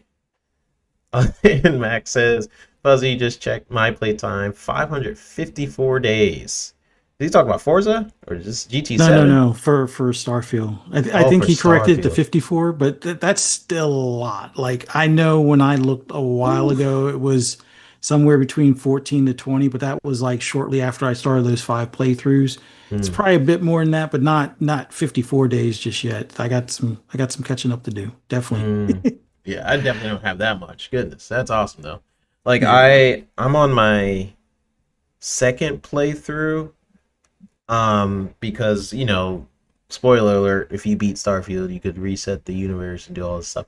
So I'm on my second universe, if that makes sense. Mhm. And it's pretty different. I realized how much I missed in the first playthrough. So yeah, dang, there's just so many dang games right now. I really do want to go back and finish up some more Starfield because I played the DLC and I was really enjoying the DLC. Yeah. Um, I didn't realize till like way later, like you could get in a car and stuff. Because for a while, it would, I'm like, what are these pop ups on my screen? Get out of here! I'm trying to play the game, and it was like telling you how to drive the car. I'm like, get out of here! I'm trying to. Then later realized what it was. Yeah, that game is freaking awesome, man. Oh, I finally got a tomato thrown at me. That's an hour and 39 minutes. I made it pretty far. That's not bad. I'd say that's an improvement from Jigga J. Jigga J threw some tomatoes at me. Um, and then we'll read one more. Let's see. Special edition Fable Funko 3-bit 250. Yeah, yeah, yeah. All right. Last thoughts, Fuzz, before we move on to the last topic.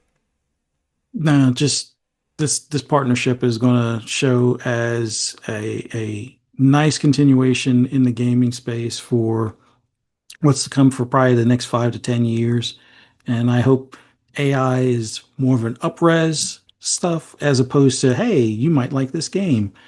But if it also works as like what is that called? Quick resume, or if it picks up like it doesn't even have to really do quick resume per se. As long as I'm taking a handheld, like let's say I'm, out and about. I took the car for an oil change, played in the service bay area, played the game, come back home, put it in the dock, turn the console on or turn my PC on. If it knows exactly where I was before I docked that handheld, I'm golden. If they can do that, that'll be the perfect blend of that ecosystem. So looking Heck yeah. forward to it. Yep. Let's go. Let's go. Oh man, now I'm getting corn thrown at me. Man, that's messed up. All right.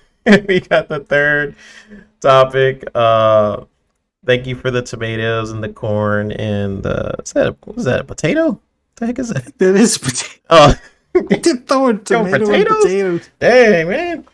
Not the potatoes. At least like cook it and make it some fries or something. I appreciate y'all. So I thought we could do like one more topic. The Meta Quest. So like something that it kind of snuck up on us. So there's a leaked image of the Meta Quest. I'm actually gonna put it up so you guys can see it, courtesy of the Fuzzy. Sent me an article about this. So it was a leaked image of Meta Quest 3S, the Xbox edition. The headset is reportedly launching June 24th, according to this article, for $399. It's got full Xbox branding. This is part of that ongoing Xbox and Meta partnership that we heard about last year, and now it's finally materializing, says this article. Um, so yeah, I think while Xbox isn't really building its own headset, it doesn't really need to. They could keep just making these partnerships. I think it's a smart play. Like a lot of people saying, like, well, Sony's better because they have a VR headset and stuff like that. And then that went really well for Sony, by the way. Um, Yeah. super well. So so yeah, it's gonna be really interesting if Game Pass streaming and like cloud gaming are baked into the Quest ecosystem.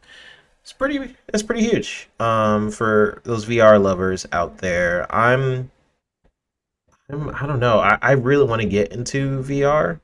Um I'm thinking more so I guess the Meta. I guess I could get the Meta. Yeah, I don't know. I have to do some research into like the best headsets and stuff like that. But this is really cool for those who like would love to play like Game Pass and stuff or inside of the headset. I'm wondering the extent of the partnership. Like we know with the ROG Ally, like Windows team was really working pretty heavily with ROG Ally, making it so it's like when you turn it on, it feels like an Xbox. I'm wondering if they are also doing the same with VR and making it so like you could play on any device, like anywhere. Um, and they are just reaching out to different teams, like mobile teams and handheld teams and VR teams, and they're like, oh, we got the VR to work really well, let's work with Meta, and they've Yeah. worked with Meta in the past. Fuzzy actually sent me some like older footage on the Xbox One, I believe, where they're just going through menus and you're inside of a Meta headset or whatever. It looks pretty cool. Yeah. Looks like it works really well. So yeah, just thoughts. Like Fuzzy, you've been kind of tracking on this. You think Mhm. Xbox finally has like a real lane in VR here, or is this still too niche to matter? It depends. Like as someone that bought the Quest 3 not too long ago, I think I bought it like two or 3 months ago. I've been playing that big picture mode that they have in it, which I don't have a 100-inch screen. Naturally, I have my LG that's a 55. I think my next one I might upgrade to 65 because that seems to be about the price point what the 55 was back when I got mine. But the fact that you can have something that makes it appear like you're in your own space with a 100-inch screen where you can either dim the surroundings or make it look like a cool gaming room or something like that to play your games is a cool feature on that. Now, I'm not the biggest VR person, but I do play the bowling a good bit. I suck at Beat Saber, so I don't play too much of that. But I do play some of the zombie games. They have some pretty cool ones. It's not going to be on like your Say It Decay level, but it is kind of cool reloading and shooting handguns or automatic rifles or using hatchets to chop some of the zombies or sick your dog after them and stuff like that. But the games are cool. The Batman game that came with it is pretty cool.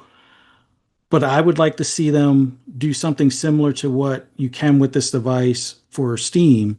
And you can do like a Steam link to your PC. So there's VR games that you can buy them on the Quest and it plays it directly on the Quest. The graphics they're above Switch 1, Switch 2-esque like as far as some of the visuals. But when you're in VR, the visuals aren't as important. It's the environment and stuff like that that really makes it believable. But when you hook it to a PC, and let's say you buy that same game on PC, now the key thing is you need to decide to buy it either on the PC or on the Quest. When you buy it on the PC and then hook the VR to it, looks 10 times better, but then all the power is carried by your PC. But then it's so immersive for other titles that may not even be available, like Half-Life Alyx. I can't get that from their Horizon store or whatever they call that MetaQuest store now, but I can definitely get that through Steam and then use that headset instead of the $1,000 headset, which is pretty good. Just it's $1,000 from Valve to play Half-Life Alyx. So let's just say there's a VR mod for Halo or for Doom or even for Forza, whether it's Horizon or Motorsport.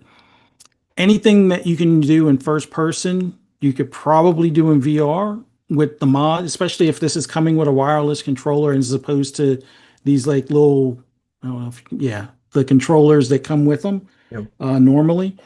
If you can do that, then I think that would be the big separation from how the PSVR is versus something like this, where it's a separate device that you can use for other things and you can use with your Xbox, or you could, excuse me, wire it to a PC and still get, plenty of functionality out of it. But as somebody that would like to see some VR games, I know some people are like, oh, VR sucks, motion sickness, whatever. Yeah, motion sickness can be a problem, but you can work around it depending on the movement. If you're doing the walking and the head bob stuff, yeah, you're probably going to get some motion sickness. But if you're doing the teleport, it's not as bad. But you can also adjust the head bob so it's not as motion sickness inducing. Plus, you can adjust the height. Like I think when things are normally your standing height in the video game world, then you're fine. If you're sitting down, but it makes you feel like you're standing, that's where I think it also gets a little disorienting because I sometimes wind up doing that when I'm doing the bowling. It's like, now I'm better off standing up as opposed to sitting down and doing it. But yeah, it's going to be pretty cool to see how much further they integrate this because right now, like you said, you can do the Game Pass stuff and all of your own games. You can do that xCloud stuff as well. Like this is basically xCloud stream your games and Game Pass already built in because that's what's on mine right now, even before this was available. But if they're giving you a controller, that's probably going to help more so when you're playing the big picture mode games and maybe, just maybe, Flight Sim. And because Flight Sim, I think, has a VR mode for PC. Maybe they introduce us to the Flight Sim VR mode through this as well. Maybe they do something like that for Forza or Halo or the new Doom. I think that would be pretty cool. They could try it even with Indiana Jones, although motion sickness again, I guess people really might Yeah. complain about it then, but it's so cool that they're doing this. And I've never been one that's like anti VR. It was just a matter of, for me, when the PSVR 2 came out, it's like, okay, I could see myself playing, GT7 on it, but I wanted other games for it. Like, I think they eventually got the same zombie game that's on Quest, but I'm like, I'm not going to buy this $500 device to have it solely stay with my PlayStation. Like if PlayStation had put GT7 on PC, I would have probably bought the PSVR 2 at that point because now you can use it on PC. But since they don't want to put some of the games that I would actually play in VR on PC, then this was the best option for me. And now that Xbox is taking advantage of that, I can't wait to see if there's more stuff that they'll do. And like I said, it'd be nice if Doom has a VR mode or the Flight Sim 2024, which I think on PC you can already do that. Yeah, let Xbox guys try some of those experiences where it's not just an experience made for VR. It's the actual full game that there's a mod that can make it feel like it's a VR game. I think that would be a better approach than what Sony was doing with Yeah. VR. Yeah. Heck yeah. Um, and Decado says walked into a closet and ran into the wall playing VR Skyrim. Had my fill after that. Yeah, it can be very disorienting for sure. And I think I've been um more so on the side for a while, like, yeah, it's not for me. But the past few shows, I mean, I've been saying like I've been seeing clips of like VR boxing and stuff, and it just looks really fun. Or I just been seeing like different games where someone's like in a club or something, you're like dancing, and then all of a sudden you could start punching people, and I don't know, it just looks like a fun time. So I've been more open to VR, but I want like a really good headset. So I want it like I don't really care. Like if this is a cool seamless experience with Xbox, sure, but I'm more so looking to invest like what's the best specs I can get out of a VR headset. Like if spec wise this is cool, then that's something I'll think about. But yeah, that's honestly that's what I'm looking at. I don't really care if it's Xbox branded or whatever. If if I can get a good experience, and then dope. Because I'm very new to the VR scene and I want to start off strong. Um, let's read some of your guys' comments. VR, this is from Sappho. VR is not all it's cracked up to be, but if you like watching movies, doing basic computer crap, social media, email, internet stuff, it's okay. Um, in this video, you kind of see it's kind of cool. Like he puts the display of Forza up on like the wall or whatever, and he can kind of control the curvature. So you're almost like playing a game inside of a game. Um, that could be cool, but like Fuzzy was kind of saying, I would prefer where it's more native to the experience. Like if I'm in the race car and I can like see the mirror and I can look around. Like it makes sense to do it in those type of games for sure. Um, and I think Poisoned or someone mentioned like maybe they'll start adding those. Oh yeah, Poison says this partnership could also push Xbox to implement a VR mode for some of the games for whoever wants it. Yeah, so VR to me like it could add to the experience or whatever. It's not a big thing for me. Like it's like I need VR, but if this is going into their plan of like let me be able to play Xbox everywhere, anywhere, whatever, it makes sense that they're also expanding with VR as well. Like if they're basically saying you could play Xbox on any device and stuff, it makes sense that any device also includes a VR headset. And then they're also expanding the capabilities of that. So that way, um, it's such a seamless experience across all devices. All devices also includes VR. So it could be a cool thing. I'm really just wondering, like, if these teams are really working together. This is all leaked, by the way. Xbox hasn't officially announced this, but it seems like it's legit just based on the amount of sources that have said, like, oh, yeah, we've seen it. I mean, here's a picture up of the actual box, Meta Quest 3S Xbox Edition. It seems like it's legit at this point. It's just a matter of when. But I hope the Xbox team has really worked with Meta to make it feel like a seamless experience and not just sort of tacked on. Um, if so, it could be cool. But I'm just looking at whatever the best VR headset. This is just for me personally. Like if I'm investing in VR, like if I'm going to start getting motion sick and all this stuff, it better be a good freaking VR headset.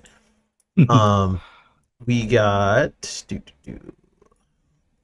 where you guys are talking a lot. Let me find you guys comments. Mac said Fuzzy just sent you a photo of my fuel rod base.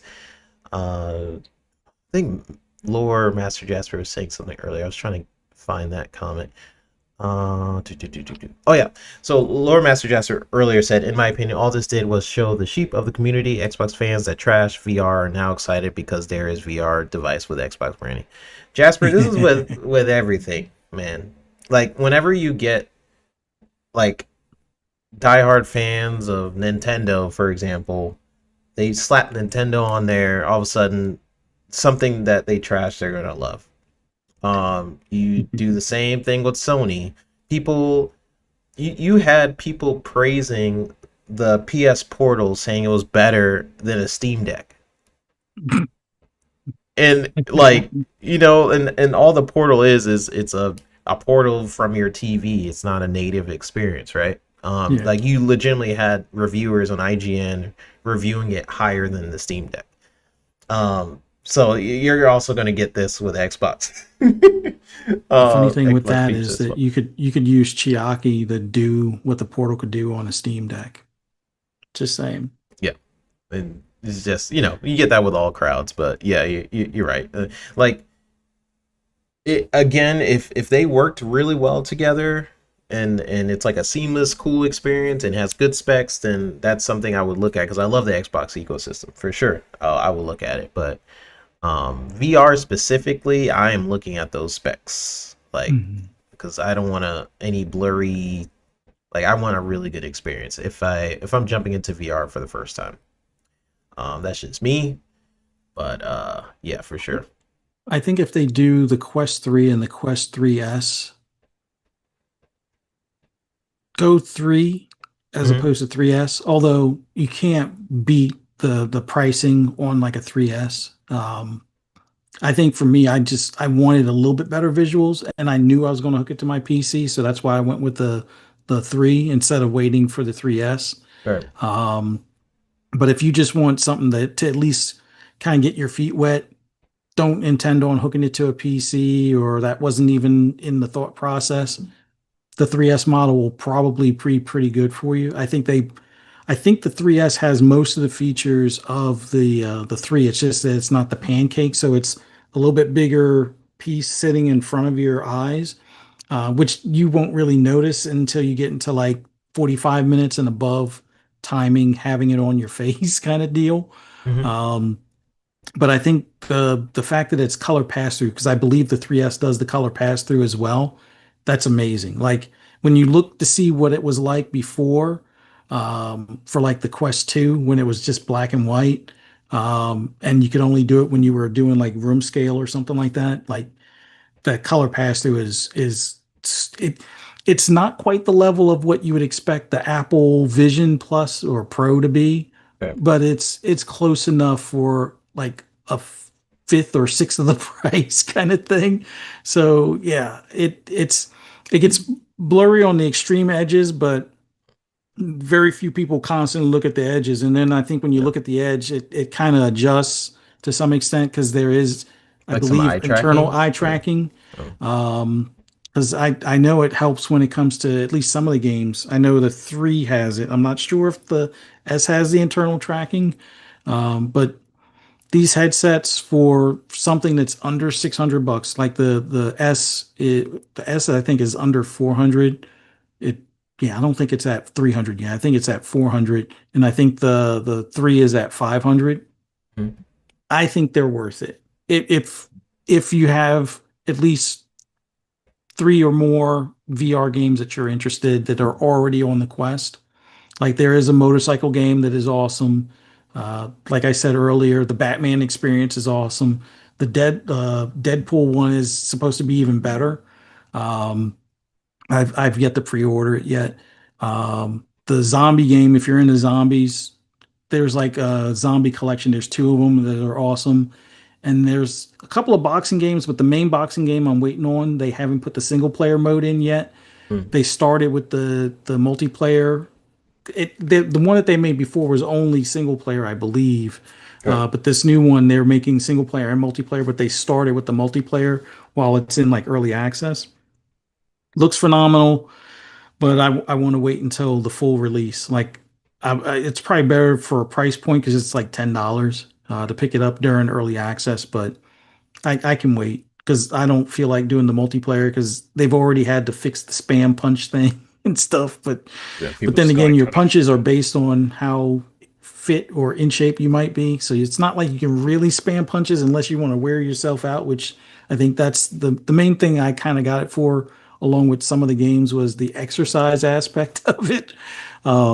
But yeah, I suck at Beat Saber, so that's kind of out the window. But Yeah, I'm just imagining an online boxing game where if you are doing the movements, then you're just going like until your opponent is dead type of game. But uh, yeah, But you'll that's wear interesting. yourself out pretty quick, which it Yeah. will tire the player in your game, and then That's a good way to do it. opportunistic punch can put you on your backside. Yeah, So it's yeah. like it's fun, but it is.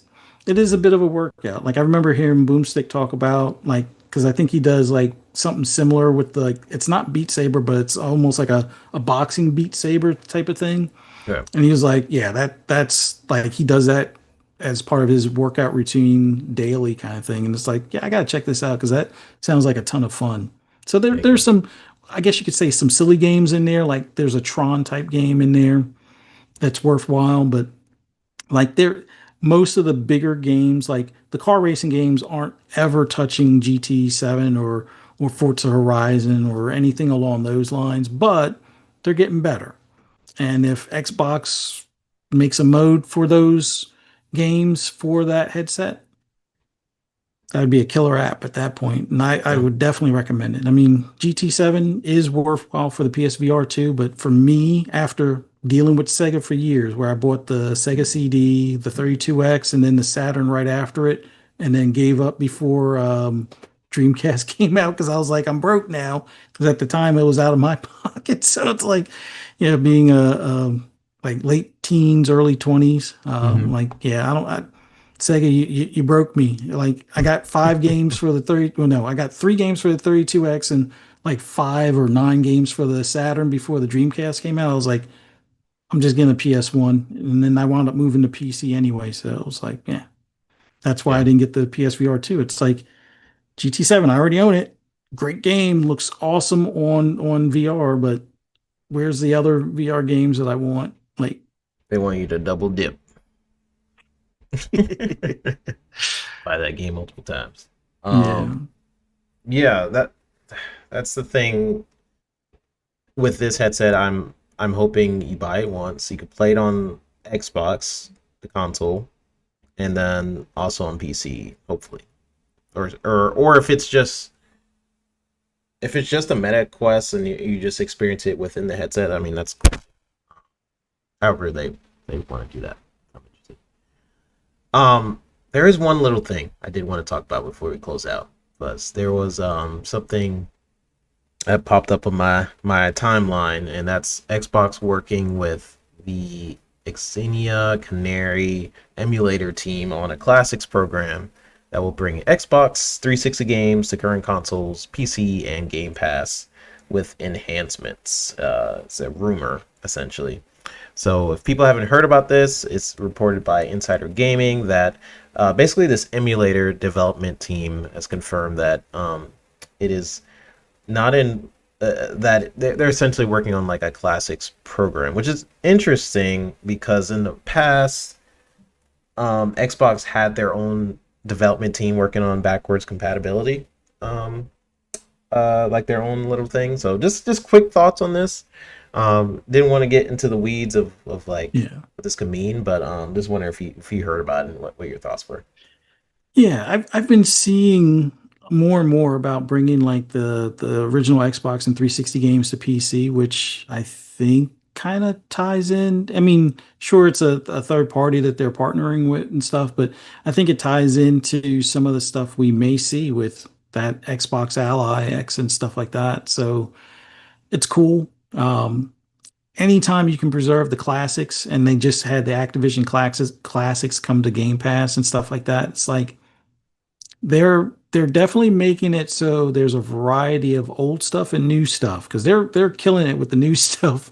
Like every month it seems like they got some new from first party, but yeah, they're making it now to the point where emulation, which I wish Nintendo was paying attention. Like I know I just got a Switch 2. Like I said before, I was a Sega kid, not a Nintendo kid, and I wish Nintendo would kind of get with the times to some extent because I haven't mentioned it on this show, but I've mentioned it on other shows. Like the thing I play the most on my Switch 2, you want to guess what it is? What you got? Super Mario World. Yep. Something that I can't buy to play on it. I have to do the yearly subscription thing or the online subscription and play it Yep. that way. So I can't Hmm. physically buy the old game where I want to play it. I got to rent it continuously. Like, I know people would be like, well, Game Pass. Well, in Game Pass, I can buy stuff, Yep. pure and For simple. discount. So I can rent it or I can buy it or I can do a bit of both. But with Nintendo, I can't. Can't possibly buy it. I have to continue running it. I mean, sure, I can buy an old SNES or take the one that I bought for the boys, the mini one from a while ago, and hook that up. But I don't know. I wish Nintendo was paying attention instead of. I get it for piracy's sake. They want to get rid of a lot of these third party companies like Uzu or Zoo, whatever the ones that were doing it, Yeah. where you could take your actual games and convert them into ROMs. I mean, some people weren't taking their games and converting them ROMs; they were taking other people's ROMs. Hmm. But if Nintendo did it themselves, then they could control it and still sell you the software or allow you to buy the software for you to do it and put it on your console. I love that Xbox is willing to do this stuff.